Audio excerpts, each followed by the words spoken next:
The Queen of Quok. A king once died, as kings are apt to do, being as liable to shortness of breath as other mortals.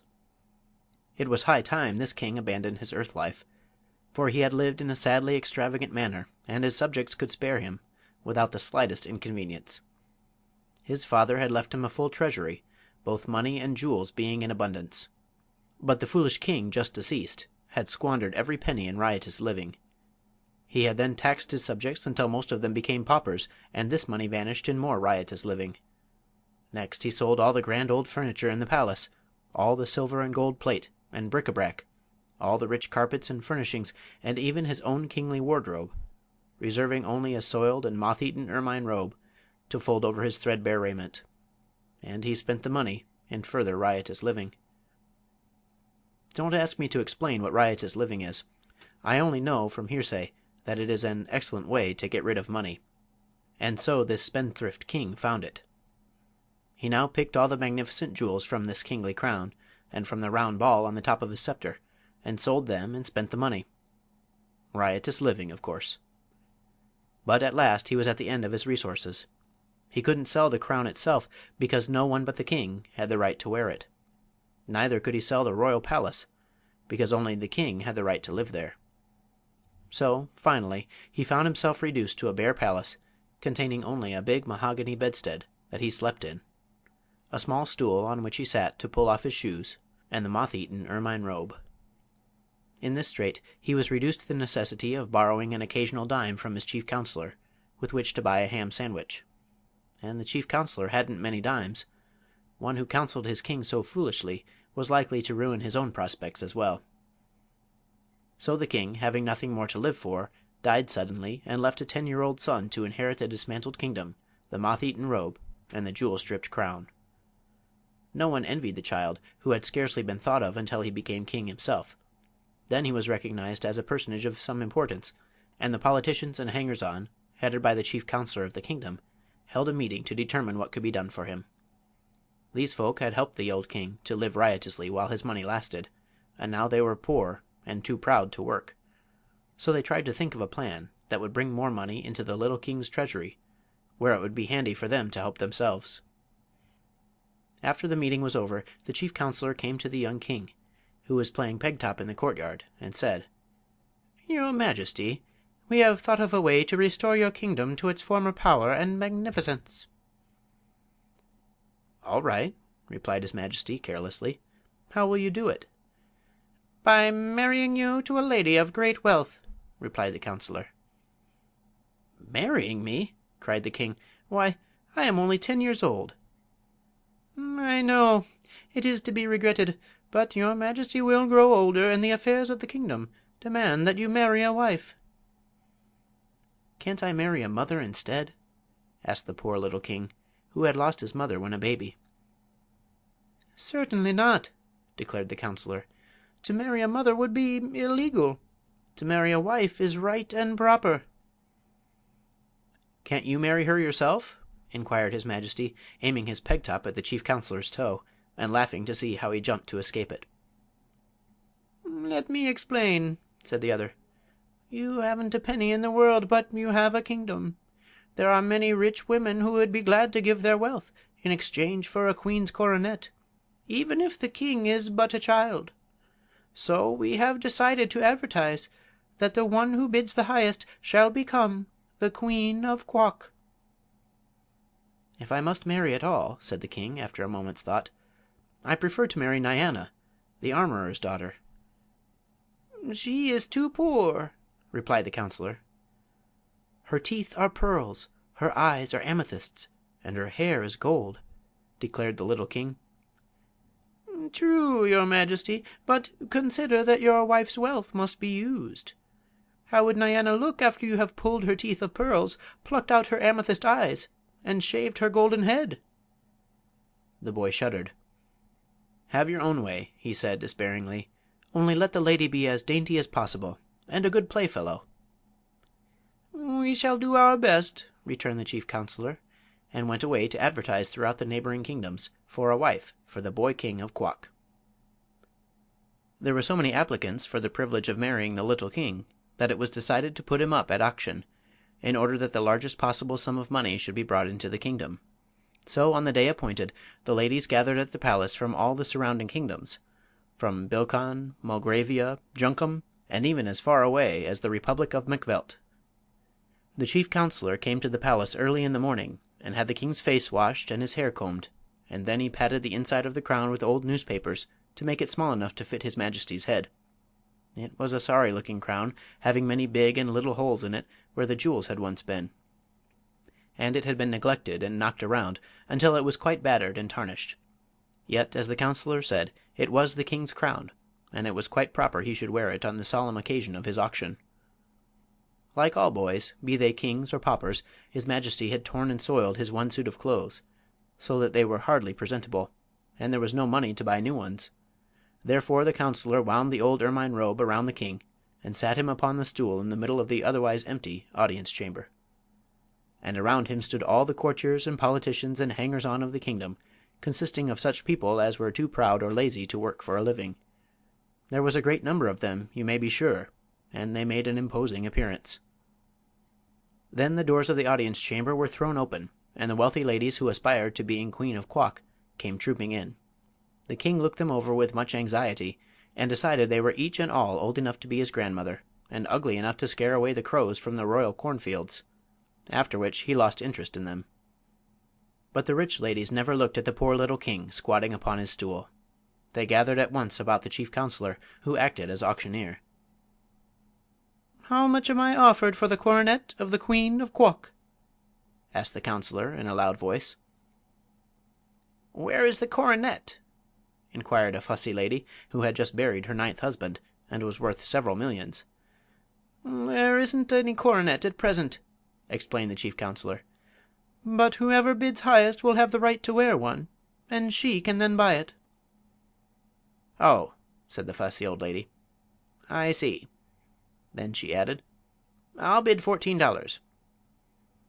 "$14,000!" cried a sour-looking woman, who was thin and tall and had wrinkles all over her skin. Like a frosted apple, the king thought. The bidding now became fast and furious, and the poverty-stricken courtiers brightened up as the sum began to mount into the millions.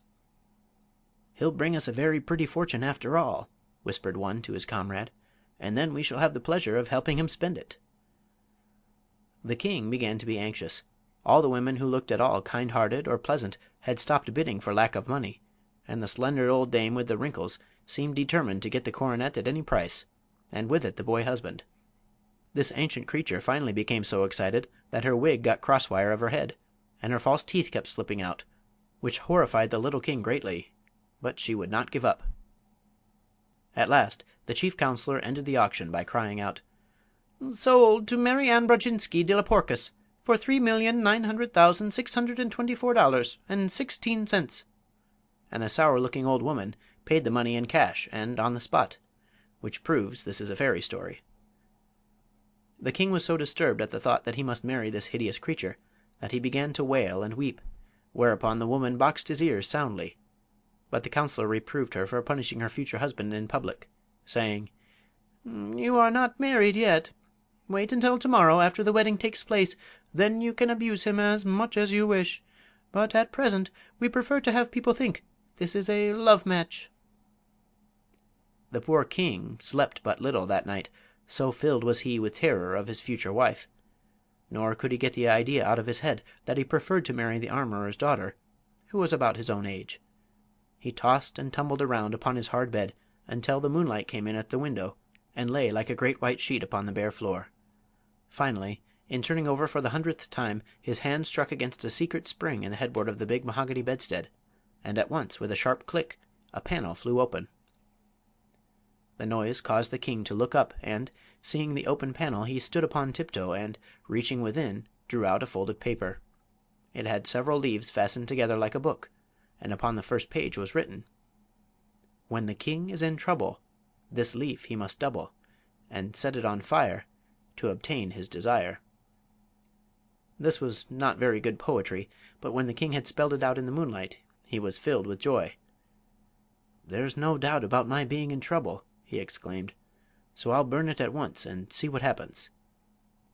He tore off the leaf and put the rest of the book in its secret hiding place. Then, folding the paper double, he placed it on top of his stool, lighted a match, and set fire to it.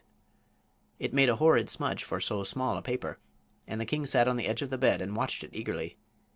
When the smoke cleared away he was surprised to see, sitting upon the stool, a round little man who, with folded arms and crossed legs, sat calmly facing the king, and smoking a black briarwood pipe. "Well, here I am," said he. "So I see," replied the little king. "But how did you get here?"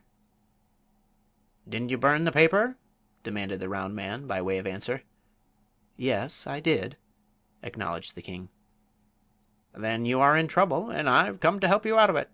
I'm the slave of the royal bedstead." "Oh," said the king, "I didn't know there was one." "Neither did your father, or he would not have been so foolish as to sell everything he had for money. By the way, it's lucky for you he did not sell this bedstead. Now then, what do you want?" "I'm not sure what I want," replied the king, "but I know what I don't want, and that is the old woman who is going to marry me." "That's easy enough," said the slave of the royal bedstead. "All you need to do is return her the money she paid the chief counselor, and declare the match off. Don't be afraid. You are the king, and your word is law."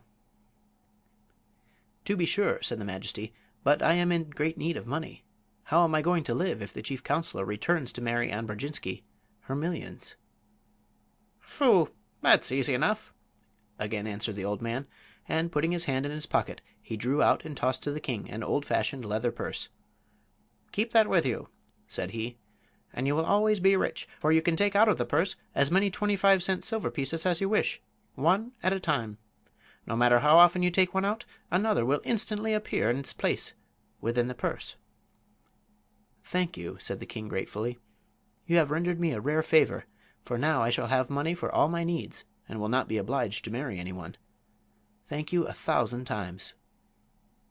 "Don't mention it," said the other, puffing his pipe slowly and watching the smoke curl into the moonlight. "Such things are easy to me. Is that all you want?" "All I can think of just now," returned the king. "Then please close that secret panel in the bedstead," said the man. "The other leaves of the book may be of use to you some time." The boy stood upon the bed as before, and, reaching up, closed the opening so that no one else could discover it. Then he turned to face his visitor, but the slave of the royal bedstead had disappeared. "I expected that," said his majesty, "yet I am sorry he did not wait to say good-bye." With a lightened heart and a sense of great relief the boy king placed the leathern purse underneath his pillow, and climbing into bed again, slept soundly until morning. When the sun rose his majesty rose also, refreshed and comforted, and the first thing he did was to send for the chief counselor. That mighty personage arrived looking glum and unhappy, but the boy was too full of his own good fortune to notice it. Said he, "I have decided not to marry anyone, for I have just come into a fortune of my own. Therefore I command you to return to that old woman the money she has paid you for the right to wear the coronet of the Queen of Quok, and make public declaration that the wedding will not take place." Hearing this, the counselor began to tremble, for he saw the young king had decided to reign in earnest, and he looked so guilty that his majesty inquired, "Well, what is the matter now?" "Sire," said the wretch, in a shaking voice, "I cannot return the woman her money, for I have lost it." "Lost it?" cried the king, in mingled astonishment and anger. "Even so, your majesty. On my way home from the auction last night I stopped at the drugstore to get some potash lozenges for my throat, which was dry and hoarse with so much loud talking, and your majesty will admit it was through my efforts the woman was induced to pay so great a price. Well, going into the drugstore I carelessly left the package of money lying on the seat of my carriage, and when I came out again it was gone. Nor was the thief anywhere to be seen." "Did you call the police?" asked the king. "Yes, I called, but they were all on the next block, and although they have promised to search for the robber, I have little hope they will ever find him." The king sighed. "What shall we do now?" he asked. "I fear you must marry Anne Brodzinski," said the chief counselor, "unless, indeed, you order the executioner to cut her head off." "That would be wrong," declared the king. The woman must not be harmed, and it is just that we return her money, for I will not marry her under any circumstances." "Is that private fortune you mentioned large enough to repay her?" asked the counselor. "Why, yes," said the king, thoughtfully; "but it will take some time to do it, and that shall be your task. Call the woman here." The counselor went in search of Mary Ann, who, when she heard she was not to become a queen, but would receive her money back, flew into a violent passion and boxed the chief counselor's ears so viciously that they stung for nearly an hour. But she followed him into the king's audience chamber, where she demanded her money in a loud voice, claiming as well the interest due upon it overnight. "The counselor has lost your money," said the boy king, "but he shall pay you every penny out of my own private purse. I fear, however, you will be obliged to take it in small change." "That will not matter," she cried, scowling upon the counselor as if she longed to reach his ears again. "I don't care how small the change is, as long as I get every penny that belongs to me, and the interest. Where is it?" "Here," answered the king, handing the counselor the leathern purse. "It is all in silver quarters, and they must be taken from the purse one at a time, but there will be plenty to pay your demands and to spare."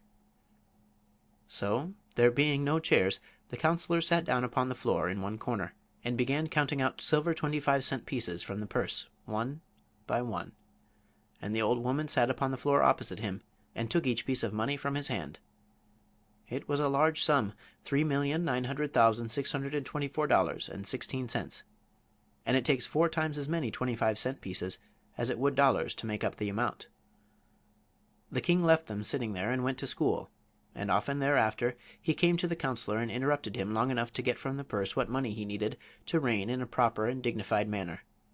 This somewhat delayed the counting, but as it was a long job anyway, that did not matter much. The king grew to manhood and married the pretty daughter of the armorer, and they now have 2 lovely children of their own. Once in a while they go into the big audience chamber of the palace and let the little ones watch the aged, hoary-headed counselor count out silver 25-cent pieces to a withered old woman, who watched his every movement to see that he does not cheat her. It is a big sum, $3,900,624.16 in 25-cent pieces. But this is how the counselor was punished for being so careless with the woman's money. And this is how Mary Ann Brodzinski de la Porkus was also punished for wishing to marry a 10-year-old king in order that she might wear the coronet of the Queen of Quok. End of The Queen of Quok. Recording by Matthew Reese, Davenport, Iowa.